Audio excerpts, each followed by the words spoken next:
Imagine करो कि आप समुद्र में एक नाव पर खड़े हो, समुद्र की साफ सुहानी हवा का आनंद उठा रहे हो। तभी अचानक से आपको ये दिखाई देता है,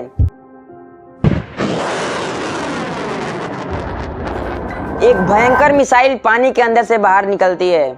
और ये कोई छोटी मोटी मिसाइल नहीं है, ये एक न्यूक्लियर मिसाइल है जो धरती के दूसरे कोने में न्यूक्लियर स्ट्राइक कर सकती है, हजारों किलोमीटर दूर। इमेजिन करने की जरूरत नहीं है, क्योंकि आज के दिन पॉसिबल है ये सबमरीन की वजह से।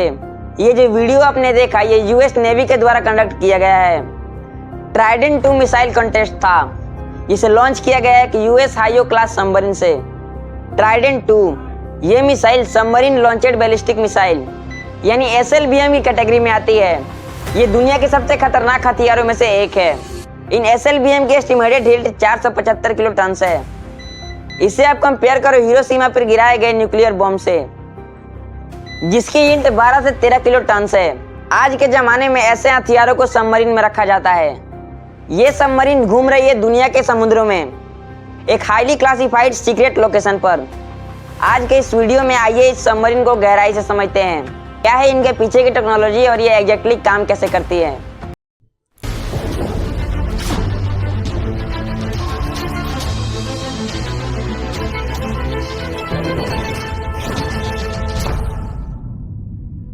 अभी सबमरीन एक बेसिक प्रिंसिपल पर काम करती है, जिसे आर्किमिडीज प्रिंसिपल कहा जाता है। बड़ा सिंपल कॉन्सेप्ट है।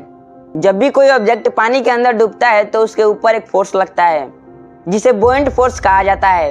और ये फोर्स उतना ही होता है जितना वजन उस फ्लूइड का डिस्प्लेस हुआ ऑब्जेक्ट के डूबने से। जब सबमरीन का वजन उतना ही होता है जितना पानी उसने डिस्प्लेस किया, तब सबमरीन न्यूट्रल बुओयंसी के लेवल पर होती है। इसका मतलब पानी में वो एक कांस्टेंट डेप्थ पर रहेगी। सबमरीन को पानी के अंदर डुबाना हो तो उस पर लगने वाला ग्रेविटेशनल फोर्स ज्यादा होना चाहिए। बुओयंट फोर्स इसके लिए इस्तेमाल किया जाता है बैलेस्ट टैंक का। ये 2 टैंक हैं जो आमतौर पर सबमरीन के दोनों एंड पर लगे होते हैं। जब सबमरीन सरफेस पर होती है तो उसमें हवा भरी जाती है, जिसकी मदद से वो फ्लोट कर पाती है। और पानी के अंदर ले जाने के लिए इसी बैलेस्ट टैंक को पानी से भरा जाता है, ताकि सबमरीन का वजन बढ़े और वो अंदर डूबने लगे। ऐसे केस में हम कहेंगे यहाँ पर निगेटिव बुओयंसी है, तो सबमरीन का डेप्थ यहाँ पर कंट्रोल किया जाता है। बैलेस्ट टैंक में वाटर लेवल एडजस्ट करके ये तो हो गई, ये तो वर्टिकल मूवमेंट ऊपर नीचे जाने के लिए। अब पानी के अंदर अगर साइड में मुड़ना है तो इसके लिए एक रडर का इस्तेमाल किया जाता है, जो कुछ ऐसा दिखता है। इसे वर्टिकल रडर कहा जाता है और इसे हॉरिजॉन्टल मूवमेंट पॉसिबल है पानी के अंदर। एक सिमिलर रडर लगाया जाता है बोट, शिप्स और इवन हवाई जहाज में भी। इसके बाद आगे पीछे जाने के लिए इस्तेमाल किया जाता है प्रोपेलर का, जो कि बेसिकली ये पंखा है घूमने वाला। अब पानी के अंदर घूमते हुए रास्ता ढूंढने की भी जरूरत होती है। इसके लिए इस्तेमाल किया जाता है सोनार टेक्नोलॉजी का। सोनार टेक्नोलॉजी साउंड पर रिलाई करती है, आवाज पर। मोटे मोटे तौर पर 2 तरह की सोनार टेक्नोलॉजीज होती है, एक्टिव सोनार और पैसिव सोनार।